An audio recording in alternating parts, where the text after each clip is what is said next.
കേരള ചരിത്രത്തിൽ തന്നെ ഏറ്റവും വലിയ പ്രളയങ്ങളിൽ ഒന്നായിരുന്നു 99 പ്രളയം എന്നറിയപ്പെടുന്ന പ്രളയം. 1924 ജൂലൈ മാസത്തിലാണ് ഈ ഒരു പ്രളയം ഉണ്ടായത്. കൊല്ലവർഷം 1099 സംഭവിച്ചതിനാലാണ് 99 വെള്ളപ്പൊക്കം എന്ന രീതിയിൽ അറിയപ്പെടുന്നത്. എന്താണ് യഥാർത്ഥത്തിൽ സംഭവിച്ചത്?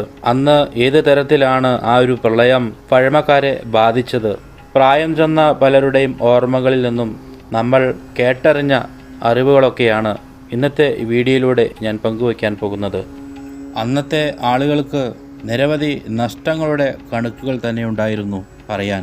സ്വപ്നങ്ങളെയെല്ലാം തകർത്തെറിഞ്ഞുകൊണ്ടായിരുന്നു അപ്രതീക്ഷിതമായി പ്രളയത്തിൻ്റെ കടന്നുവരവ്. അങ്ങ് മലമുകളിലെ മൂന്നാറിൽ വരെ പ്രളയം ബാധിച്ചു എന്ന് പറയുമ്പോൾ അതിൻ്റെ വ്യാപ്തി നമ്മൾ ഊഹിക്കുന്നതിനേക്കാൾ അപ്പുറമാണ്.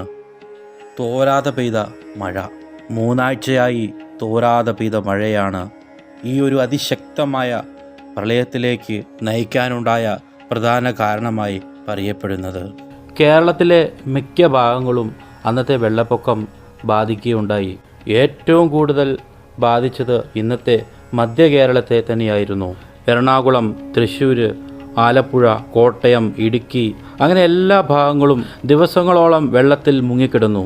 ആയിരക്കണക്കിന് മനുഷ്യജീവനുകൾ നഷ്ടമായി. അന്നത്തെ ആളുകളുടെ വരുമാന മാർഗം കൂടിയായിരുന്ന കണക്കാക്കാൻ പറ്റാത്തത്രത്തോളം കൃഷി നശിക്കുകയുണ്ടായി. അതുപോലെ തന്നെ പക്ഷിമൃഗാദികൾ, വളർത്തു മൃഗങ്ങളൊക്കെ ഒട്ടനവധി നശിച്ചു. പല പ്രദേശങ്ങളും പട്ടിണിയിലായി. ഒട്ടനവധി ആളുകൾക്ക് വീടും സ്വത്തുവകകളും വളർത്തുമൃഗങ്ങളും നഷ്ടപ്പെട്ടു. വൻമരങ്ങളും കുടിലുകളും ചത്ത മൃഗങ്ങളും മലവെള്ളത്തിൽ ഒലിച്ചുപോയി. പല ഭാഗങ്ങളും വെള്ളത്തിനടിയിലായി.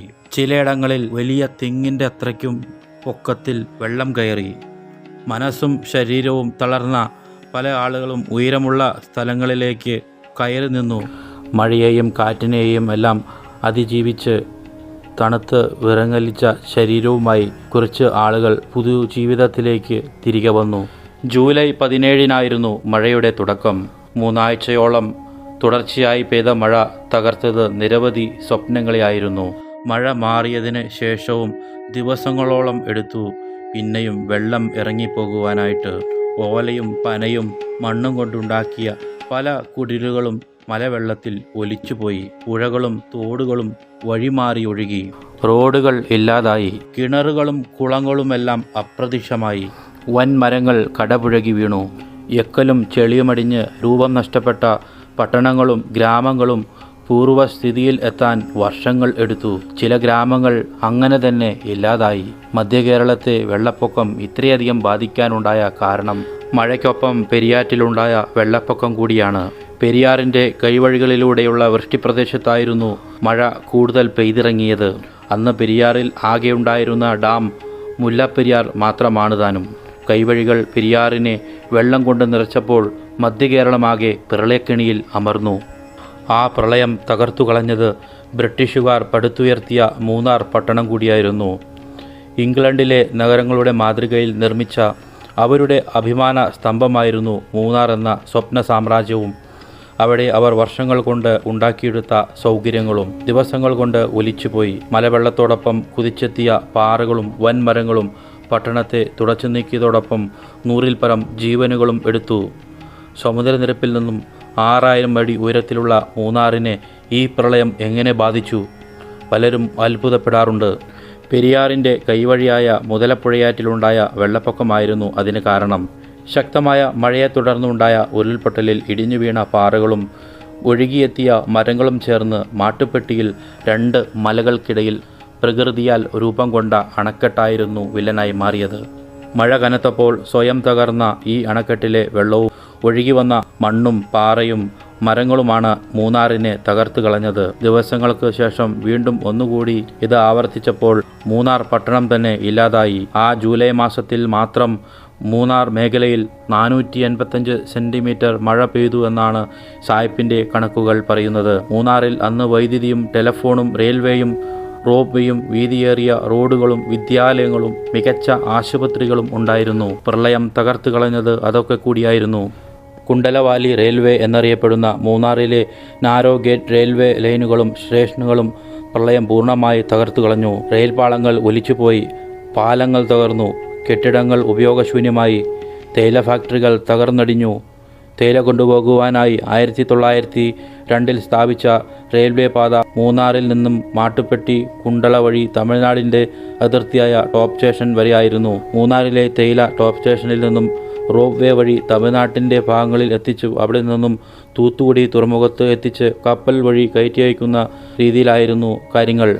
പള്ളിവാസൽ മലകൾക്ക് മുകളിൽ ഉണ്ടായിരുന്ന തടാകത്തിൻ്റെ നാശത്തെ തുടർന്ന് പള്ളിവാസൽ പട്ടണവും മൂന്നാറിലേക്ക് വൈദ്യുതി വിതരണത്തിനായി ഉപയോഗിച്ചിരുന്ന ഹൈഡ്രോ ഇലക്ട്രിക് പവർ സ്റ്റേഷനുകളും മണ്ണിനടിയിലായി. പ്രളയം പള്ളിവാസലിൻ്റെ രൂപം തന്നെ മാറ്റിക്കളഞ്ഞു. കുട്ടമ്പുഴ, പൂയംകുട്ടി, മണികണ്ഠൻചാൽ, പെരുമ്പൻകുത്ത്, മാങ്കുളം, കരിന്തിരിമല, 50-ാം മൈൽ, ലക്ഷ്മി വഴിയായിരുന്നു അന്ന് മൂന്നാറിനെയും ആലുവയും ബന്ധിപ്പിക്കുന്ന പാത കടന്നു പോയിരുന്നത്. മാങ്കുളത്തിനും മൂന്നാറിനും ഇടയിലായി സ്ഥിതി ചെയ്യുന്ന കരിന്തിരി എന്ന വലിയ മല ഭീമാകാരമായ ഒരു മണ്ണിടിച്ചിലിൽ തുടർന്ന് പൂർണ്ണമായി തന്നെ ഇല്ലാതായി. പഴയ ആലുവ മൂന്നാർ റോഡ് എന്ന് ഇപ്പോൾ അറിയപ്പെടുന്ന ഈ പാത കടന്നു പോയിരുന്നത് പെരിയാറിൻ്റെ കൈവഴിയായിരുന്ന കരിന്തിരിയാറിൻ്റെ കരയിൽ തല ഉയർത്തി നിന്നിരുന്ന ഈ മലയോരത്തു കൂടിയായിരുന്നു. മണ്ണിടിച്ചിലിൽ ഈ ഒരു മലയുടെ ഒരു ഭാഗത്തെ ഭൂപടത്തിൽ നിന്ന് തന്നെ ഇല്ലാതാക്കി. അന്ന് ആനപ്പാതിയായിരുന്ന കോതമംഗലം, നേര്യമംഗലം, അടിമാലി, പള്ളിവാസൽ വഴി മൂന്നാറിനെയും ആലുവയെയും ബന്ധിപ്പിച്ചുകൊണ്ടിരുന്ന പുതിയ പാത നിർമ്മിക്കാനുണ്ടായ സാഹചര്യം ഇതുകൊണ്ടായിരുന്നു. എന്നാൽ ഈ പാത പൂർത്തിയാക്കാൻ കഴിഞ്ഞത് 1931 മാത്രമായിരുന്നു. പഴയ മൂന്നാറിൽ നിന്നും 1 കിലോമീറ്റർ മാറി നിർമ്മിച്ച മൂന്നാർ പട്ടണം പൂർത്തിയാക്കാനും 2 വർഷത്തിലേറെ എടുത്തു. വെള്ളപ്പൊക്കത്തിൽ രൂപം കൊണ്ട തടാകം ഇപ്പോഴും പഴയ മൂന്നാറിൽ ഉണ്ട്. ദുരന്ത സ്മാരകം പോലെ ചിലതൊക്കെ നമ്മെ ഓർമ്മിപ്പിക്കാനായി അത് ബാക്കി വച്ചിട്ടുണ്ട്.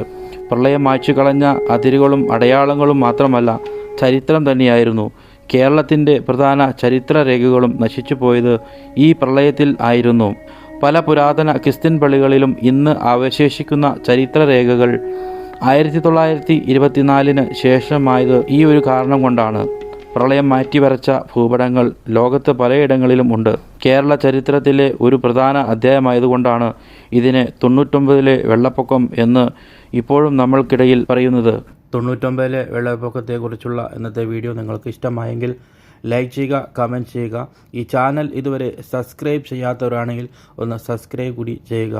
പുതിയൊരു വീഡിയോയുമായി വീണ്ടും കാണാം. താങ്ക്